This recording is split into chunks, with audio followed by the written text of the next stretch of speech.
अस्सलाम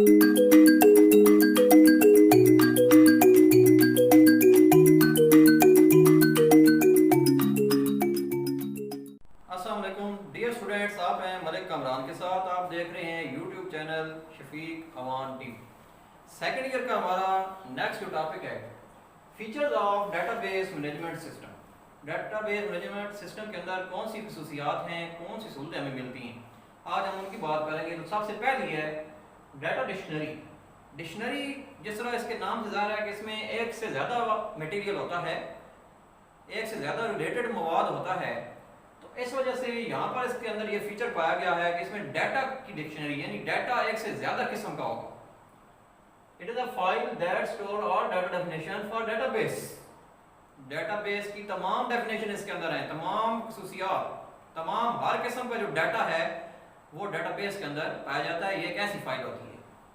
it monitor the data that is entered. ये उस डाटा को मॉनिटर करता है, उसकी निगरानी करता है जो आप एंटर कर रहे हैं। अब आपने जो डाटा एंटर कर दिया है वो सारे का सारा डाटा डिक्शनरी के अंदर शामिल हो गया। अब उसकी मॉनिटरिंग ये कर रहा है डाटा डिक्शनरी। दूसरा है utilities. These are the programs that are used to maintain database. ये प्रोग्राम होते हैं जो डेटाबेस को बरकरार रखने के लिए, मेंटेन रखने के लिए इस्तेमाल किए जाते हैं।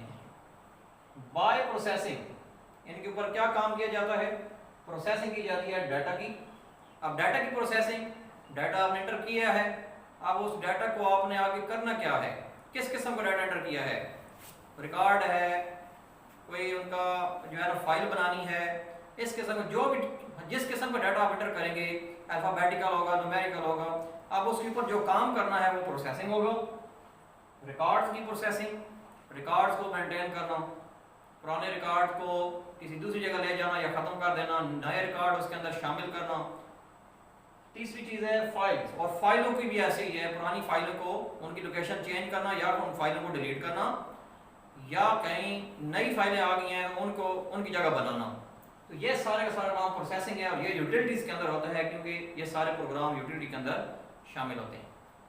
थर्ड है इसमें क्यूरी लैंग्वेज। ये एक बहुत ही जो है ना कंप्यूटर और डेटाबेस के अंदर यूज़ की जाने वाली एक अहम और इम्पोर्टेंट लैंग्वेज है।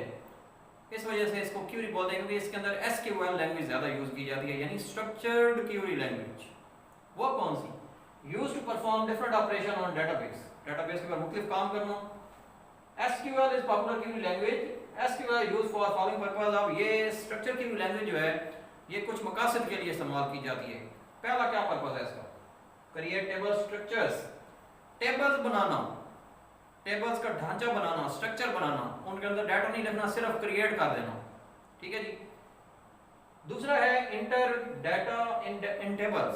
दूसरा इसका मकसद ये होगा टेबल क्रिएट करने के बाद उसके अंदर डाटा इंटर कर देना। तीसरा retrieve data from tables. Table में से डाटा निकाल देना, एक जगह से दूसरी जगह भेज देना। Update data in tables. Table का जो डाटा है उसको अपडेट करते रहना, चेंज करते रहना, उसको चेक करते रहना।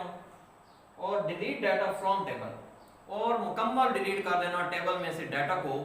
ये 5 मकासद अमूमन जो है ना यानी कॉमनली यूज होने वाले हैं। इसके अलावा भी इसके और बहुत सारे मकासद हैं। चौथा पॉइंट है रिपोर्ट जनरेटर। रिपोर्ट क्या होती हैं? रिजल्ट शीट्स जिस तरह आपकी आती है वो भी एक रिपोर्ट है। किसी भी फाइल के अंदर एक रिपोर्ट बनाई जाती है। जनरेटर रिपोर्ट जनरेट करने वाला, रिपोर्ट क्रिएट करने वाला होता है।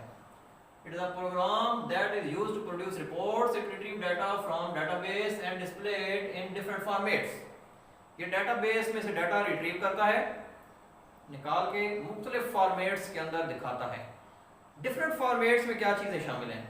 Different format meaning page numbers, dates, page कितने हैं, पेज की तादाद लिखी जाती है, कौन सी डेट को कौन सा पेज आपने क्रिएट किया है वो डेट लिखी जाती है, उस पेज का क्या टाइटल है, इंग्लिश का आपने क्रिएट किया है या किसी भी सब्जेक्ट का क्रिएट किया है उसका क्या टाइटल ऊपर दिया गया है।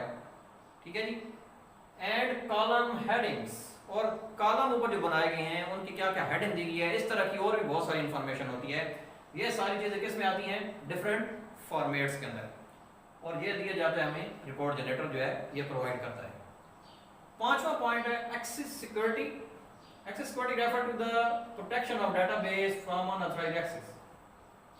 डेटाबेस को प्रोटेक्ट करना, गैर कानूनी रसाई किसी बंदे की उस तक ना हो, यानी इलीगल पर्सन से बचाने के लिए आप उसको प्रोटेक्ट करते हैं और सिक्योरिटी लगाते हैं।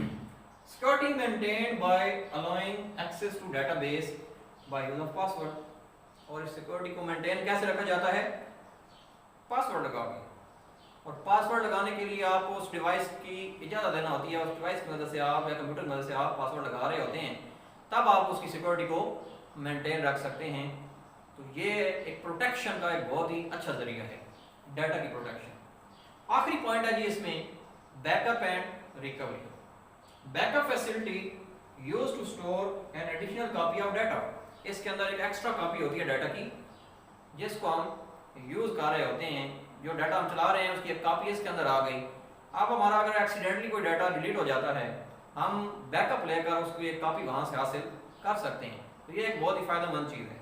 मुख्तलिफ डिवाइसेस में ये इंस्टॉल होती है ये ऐप्स के अंदर। Data can be recovered from backup file if original file is lost और डैमेज।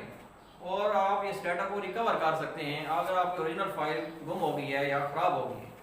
तो ये बैकअप एंड रिकवरी प्रोसेस भी डेटाबेस के इस सिस्टम के अंदर यूज़ होता है। तो यहाँ तक था जी हमारा आज का टॉपिक। अगली वीडियो में नेक्स्ट